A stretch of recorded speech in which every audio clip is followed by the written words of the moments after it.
Setelah menyelesaikan beberapa judul film, pelaku peran sekaligus bintang iklan Shandy Aulia akhirnya bisa menyelesaikan penulisan buku semi-biografinya berjudul Incomplete.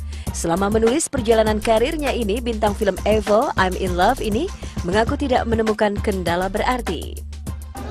Karena menurut aku unik aja ya, maksudnya kadang orang mikir kan gini bahwa kalau dari judul kan incomplete, belum lengkap. Banyak orang yang bikin biografi itu pasti dalam keadaan sudah sukses, sudah berhasil, bahkan sudah ada yang pensiun, ya kan?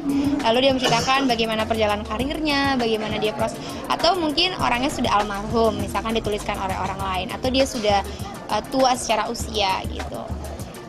Tapi di sini saya malah berbeda gitu. Saya di sini mau menceritakan bukan dari hasil, saya bukan mau menceritakan bagaimana kesuksesan atau bagaimana saya mendapatkan ini semua.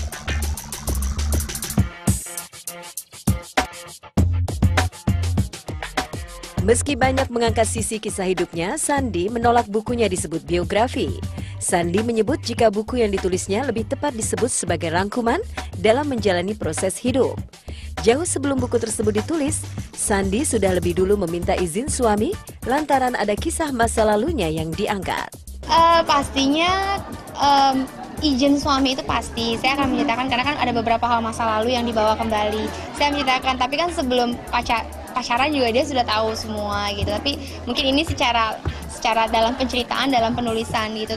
Puji Tuhan sih, mungkin suami melihat dari sisi positif gitu. Dia juga cukup berhikmat dan bijaksana dalam menyikapi.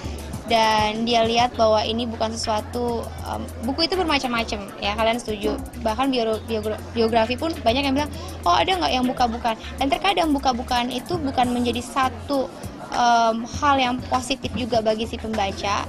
Buka-bukaan tergantung untuk membangun atau hanya sekedar ya saya buka aja cerita gaya hidup saya gitu, atau masa lalu saya yang gelap gitu. Tapi saya pengen di sini either saya membuka, tapi saya pengen ngasih tahu bahwa jangan lakukan itu gitu. Jadi tidak hanya sekedar membuka tapi tidak ada penyelesaian gitu. Itu yang saya nggak mau gitu di buku ini.